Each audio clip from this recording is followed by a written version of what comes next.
جنت مل سکتی ہے اور آخرت کی کامیابی مل سکتی ہے۔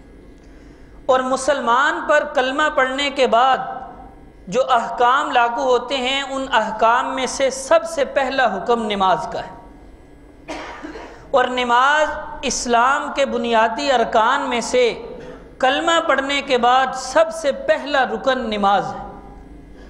اسی لیے نبی محترم صلی اللہ علیہ وسلم نے ارشاد فرمایا الصلاۃ عماد الدین، نماز دین کا ستون ہے، ستون کے بغیر عمارت نہیں کھڑی ہو سکتی، نماز بنیاد ہے، بنیاد۔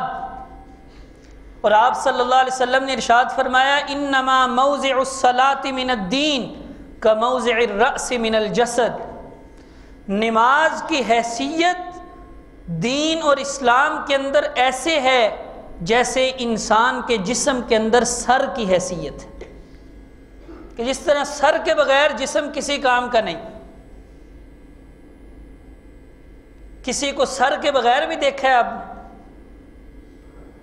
سر کے بغیر جس طرح جسم نہیں، نماز کے بغیر دین نہیں۔ اور آپ صلی اللہ علیہ وسلم نے فرمایا لا سہم فی الاسلام لمن لا صلاۃ لہ ولا صلاۃ لمن لا وضوء لہ، اس بندے کا دین اور اسلام میں کوئی حصہ نہیں جو نماز نہیں پڑھتا، اور اس کی نماز نہیں جو وضو نہیں کرتا۔ جس طرح بغیر وضو کے نماز نہیں ہوتی، اسی طرح بغیر نماز کے دین اور اسلام نہیں ہو سکتا۔